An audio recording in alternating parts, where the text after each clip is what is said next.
नमस्कार दोस्तों, आप सभी का स्वागत है हमारे YouTube channel BCS basic physics में। और आज के इस वीडियो में हम कक्षा 11 का टॉपिक लेकर चल रहे हैं, कृत्रिम उपग्रह की कुल ऊर्जा।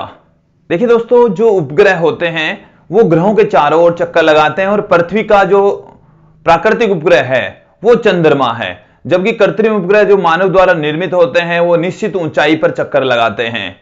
अब यहां पर जो उपग्रह है उसकी कुल ऊर्जा हम यहां पर इस वीडियो में देखने वाले हैं। देखिए दोस्तों, उपग्रह पृथ्वी के चारों ओर चक्कर लगा रहा है, गति कर रहा है, इट मीन से उसकी गतिज ऊर्जा अवश्य होगी। और पृथ्वी से वो कुछ दूरी पर चक्कर लगा रहा है, इसलिए पृथ्वी तथा उस उपग्रह के मध्य गुरुत्वीय स्थितिज ऊर्जा के रूप में स्थितिज ऊर्जा भी होगी।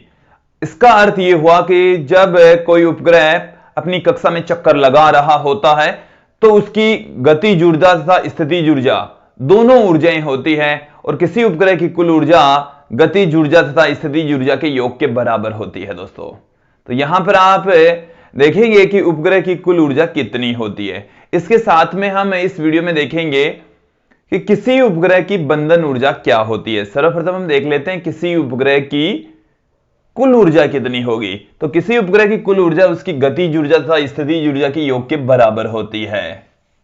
किसी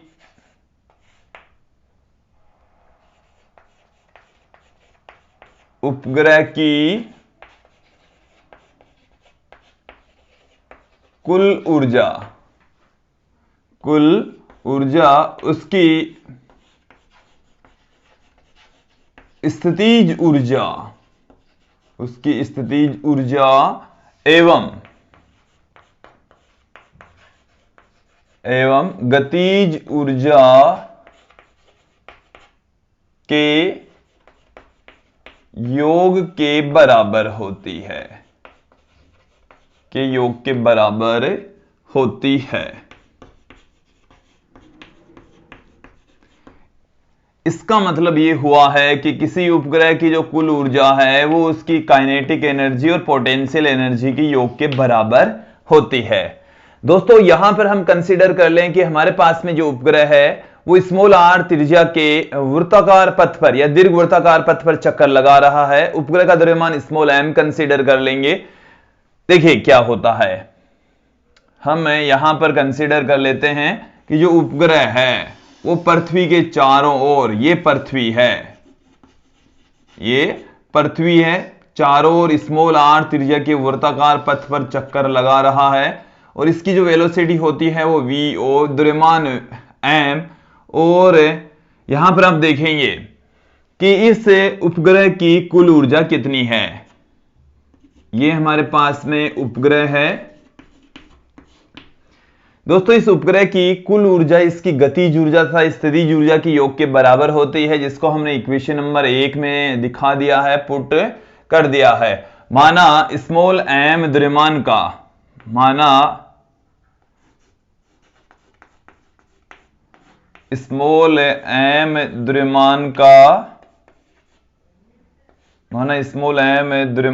का कोई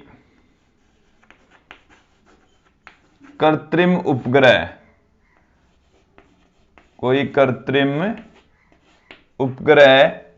स्मॉल r त्रिज्या के वृत्ताकार पथ पर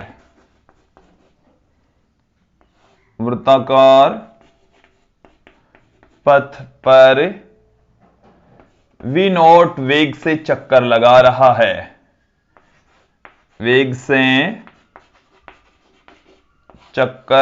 रहा है,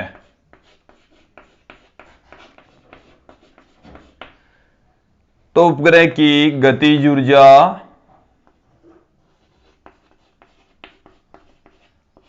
उपग्रह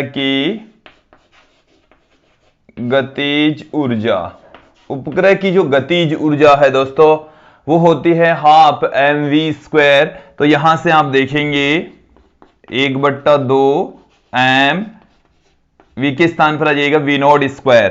और ये जो v0 है वो है उपग्रह का कक्षीय वेग, vo उपग्रह का कक्षीय वेग होता है, जिसके लिए हमने एक अलग से वीडियो बनाया है, उसमें आप इसका व्यंजक देख सकते हैं। इसका जो फॉर्मूला है उपग्रह के कक्षीय वेग का वो होता है v not equal to under root में कैपिटल G कैपिटल M बट्टे में स्मॉल r। तो देखिए यहां से हमारे पास में क्या आ जाएगा, उपग्रह का कक्षीय वेग,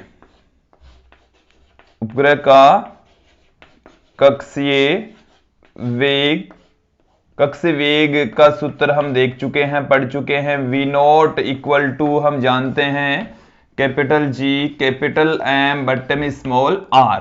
जब इसकी वैल्यू यहां पर हम पुट कर देंगे तो इसका स्क्वायर होगा तो अंडररूट हट जाएगा यहां से। गतिज ऊर्जा क्या आएगी, तो उपग्रह की गतिज ऊर्जा, उपग्रह की गतिज ऊर्जा K is equal to half m, v not का स्क्वायर है तो v नॉट की वैल्यू है हमारे पास में, इसका स्क्वायर कर देंगे तो कैपिटल G कैपिटल M बट्टे में स्मॉल r। ये हमारे पास में गतिज ऊर्जा का फॉर्मूला आ गया, capital G capital M small m बट्टे में 2r। इसको देता हूं मैं इक्वेशन नंबर 2, इसको हमने दे दिया दोस्तों समीकरण 2। अब हम बात करते हैं उपग्रह की स्थितिज ऊर्जा की, उपग्रह की स्थितिज ऊर्जा। और देखिए दोस्तों उपग्रह की जो स्थितिज ऊर्जा है या किन्हीं दो पिंडों के मध्य संचित स्थितिज ऊर्जा का जो फॉर्मूला होता है वो होता है, यहां पर गुरुत्वीय स्थितिज ऊर्जा होती है। गुरुत्वीय स्थितिज ऊर्जा गुरुत्वाकर्षण बल के कारण से संचित होती है और गुरुत्वाकर्षण बल सदैव आकर्षण प्रकृति का होता है, इसलिए गुरुत्वीय स्थितिज ऊर्जा सदैव ऋणात्मक होती है। और उसका जो मान है वो दोस्तों क्या होगा, माइनस में कैपिटल G गुरुत्वीय नियतांक, कैपिटल M ये पृथ्वी का द्रव्यमान, स्मॉल m ग्रह जो उपग्रह जिसके चारों ओर पृथ्वी के चारों ओर चक्कर लगा रहा है, इसका द्रव्यमान कैपिटल M है, इसका द्रव्यमान स्मॉल m है, अपॉन इन दोनों के बीच की दूरी तो वो स्मॉल r है। ये किसी भी उपग्रह की स्थितिज ऊर्जा होती है और इस स्थितिज ऊर्जा के लिए भी हमने एक अलग से वीडियो बनाया है। स्थितिज ऊर्जा क्या होती है, ठोस गोले या पृथ्वी के कारण से स्थितिज ऊर्जा क्या होती है, उसके लिए हमने एक वीडियो बना रखा है, आप इसका वीडियो भी देख सकते हैं। अब यहां पर हम देखेंगे कि इस उपग्रह की कुल ऊर्जा कितनी होगी, E इज इक्वल टू होता है K प्लस U। तो समीकरण 2 और 3 को उठाकर समीकरण 1 में पुट कर देंगे,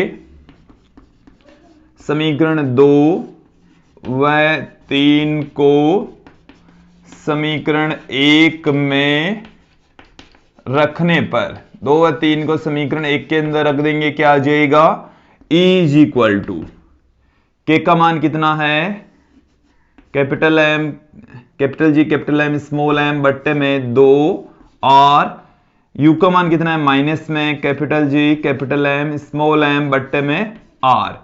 ये हमारे पास में किसी उपग्रह की कुल ऊर्जा। तो यहां से आप देखेंगे हम कॉमन ले लेते हैं, capital G capital M small m बट्टे में R, तो यहां से 1/2 रह गया, यहां से -1 रह गया, तो हमारे पास माइनस में 1/2 आ जाएगा। तो E इज इक्वल टू कितना निकल कर आ रहा है, -1/2। देखिए दोस्तों, दो जो चीजें यहां से जो राशि कॉमन आ रही है उसको हमने कॉमन ले लिया, यहां से 1/2 रह गया, यहां से -1 रह गया, तो प्लस का तो आधा माइनस का हाफ, तो यहां पर माइनस का 1 तो माइनस का हाफ रह जाएगा, तो capital G capital M small m बट्टे में R ये यहां से रह गया। और ये हमारे पास में आ गई है किसी भी उपग्रह की कुल ऊर्जा। ये क्या है, किसी उपग्रह की कुल ऊर्जा का व्यंजक है, किसी उपग्रह की कुल ऊर्जा का सूत्र है, कुल ऊर्जा का व्यंजक है दोस्तों। अब यहां से आप देखेंगे कि हम यदि कुल ऊर्जा, गतिज ऊर्जा तथा स्थितिज ऊर्जा के मध्य यदि संबंध स्थापित करें तो किसके तुल्य होगी। ध्यान देंगे कि किसी भी उपग्रह की कुल ऊर्जा का मान इसकी गतिज ऊर्जा के ऋणात्मक मान के बराबर होता है। यदि इसको नेगेटिव साइन से मल्टीप्लाई कर देंगे तो हमारे पास में कुल ऊर्जा ही आ जाएगी। तो यहां से इसका मतलब यह हुआ कि E का मान माइनस में K के बराबर होता है, माइनस में K। तो किसी उपग्रह की कुल ऊर्जा इसकी गतिज ऊर्जा के ऋणात्मक मान के बराबर होती है। इसके साथ में यहां पर आप देखेंगे कि ये जो U है उसका मान होता है माइनस में capital G capital M small m बट्टे में R। तो इसमें भी यहां तक तो आ रहा है, यदि आप u को -1/2 से माइनस का साइन भी इधर है, 1/2 से मल्टीप्लाई कर देंगे तो हमारे पास में कुल ऊर्जा आ जाएगी। तो यहां से आप देखेंगे कि इस E का मान u/2 के बराबर भी होता है। तो ये रिलेशन होता है किसी उपग्रह की कुल ऊर्जा, गतिज ऊर्जा तथा स्थितिज ऊर्जा के मध्य। तो यदि आपको गतिज ऊर्जा दे दी जाए तो कुल ऊर्जा निकाल सकते हैं, स्थितिज ऊर्जा दे दी जाए तो आप गतिज ऊर्जा, कुल ऊर्जा भी आप फाइंड आउट कर सकते हैं दोस्तों। तो ये है हमारे पास में किसी उपग्रह की कुल ऊर्जा। दोस्तों अब हम बात करेंगे किसी उपग्रह की बंधन ऊर्जा क्या होती है। तो हमने यहां पर यह देखा कि निश्चित कक्षा में चक्कर लगा रहे उपग्रह की कुल ऊर्जा -1/2 capital G capital M small m बट्टे में R के इक्वल होती है। अब यहां पर हम बात करेंगे binding energy of A satellite, किसी उपग्रह की बंधन ऊर्जा कितनी होती है। तो दोस्तों किसी उपग्रह को उसकी कक्षा से अनंत पर भेजने में जितनी ऊर्जा उसको देनी पड़ती है वही ऊर्जा उसकी बंधन ऊर्जा के इक्वल होती है। तो देखिए दोस्तों, जो ऊर्जा उसकी जो कुल ऊर्जा होती है, देखिए मेरी बात को ध्यानपूर्वक सुन लीजिए कि जो ऊर्जा उसकी होती है उसको अनंत पर भेज रहे हैं तो उसकी ऊर्जा शून्य कर रहे हैं, तो उसकी ऊर्जा को शून्य करने के लिए जितनी ऊर्जा उसको और देनी पड़ती है वही ऊर्जा उसकी बंधन ऊर्जा होगी। या हम ये भी कह सकते हैं कि किसी उपग्रह को अनंत से उसकी कक्षा में स्थापित करने के लिए जितनी ऊर्जा की आवश्यकता होती है उसको हम बंधन ऊर्जा कहते हैं दोस्तों। तो हमारे पास में कुल ऊर्जा का फॉर्मूला है, वो भी है किसी निश्चित कक्षा में चक्कर लगा रहे उपग्रह की कुल ऊर्जा। तो अब यहां पर हम देखेंगे कि उसे अनंत तक भेजने में कितनी ऊर्जा और खर्च करनी पड़ती है, तो उसी के बराबर ही हमारी बंधन ऊर्जा होती है। और हम ये जानते हैं कि अनंत पर जो कुल ऊर्जा होती है वो शून्य होती है। एक बार इसको फिर से मैं स्पष्ट कर देता हूं, क्या है कि कोई भी जो उपग्रह होता है वो अपनी निश्चित कक्षा में ग्रह के चारों ओर चक्कर लगाता है।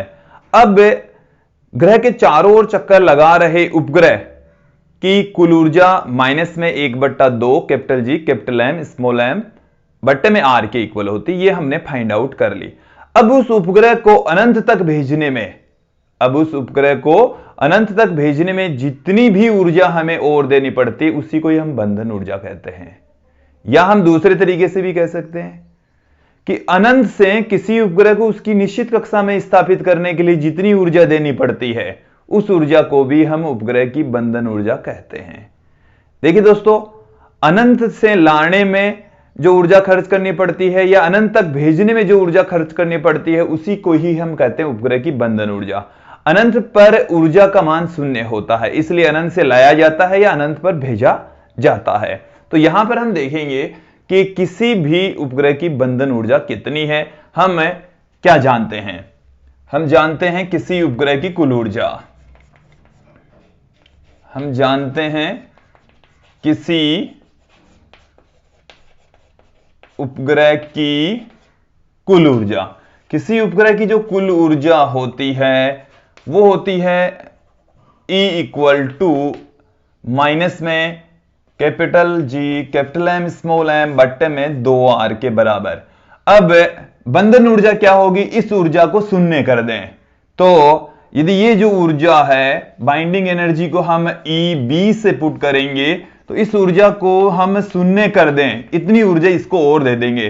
तो उपग्रह की ऊर्जा है उसको हमने EB और दे दिया तो उसकी ऊर्जा कितनी हो गई? 0। और ये जो 0 है वो अनंत पर ऊर्जा है, अनंत पर ऊर्जा शून्य होती है दोस्तों। तो EB का जो मान होता है वो -E के बराबर आ जाएगा। EB बराबर हमारे पास माइनस में E का मान हमारे पास में ये रहा। तो यहां से आप देखेंगे कि किसी भी उपग्रह की जो binding energy minus minus plus हो जाएगा, capital G capital M small m बट्टे में 2R। ये हमारे पास में बाइंडिंग एनर्जी का फॉर्मूला आ गया है। इसकी जो डेफिनेशन है वो अब देख लीजिए यहां पर। तो किसी निश्चित कक्षा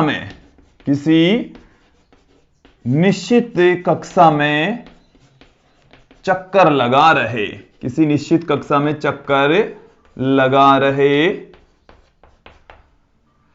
उपग्रह को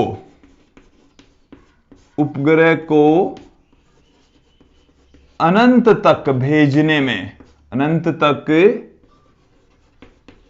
भेजने में दी जाने वाली ऊर्जा, दी जाने वाली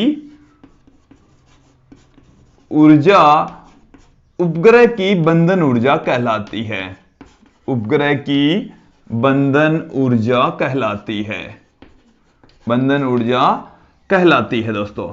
तो किसी निश्चित कक्षा में चक्कर लगा रहे उपग्रह को अनंत तक भेजने में खर्च की गई ऊर्जा, या किसी उपग्रह को अनंत से निश्चित कक्षा में स्थापित करने में खर्च की गई ऊर्जा बंधन ऊर्जा कहलाती है। और बंधन ऊर्जा का जो मान है वो उपग्रह की कुल ऊर्जा के ऋणात्मक मान के बराबर होता है। उपग्रह की कुल ऊर्जा ये होती, इसका ऋणात्मक मान करेंगे तो माइनस माइनस प्लस हो जाएगा, ये हमारे पास में किसी उपग्रह की बंधन ऊर्जा आएगी। तो दोस्तों ये थी किसी उपग्रह की बंधन ऊर्जा। इस वीडियो में इससे पहले हमने देखा किसी उपग्रह की कुल ऊर्जा। तो दोस्तों आज की इस वीडियो में इतना ही। धन्यवाद दोस्तों।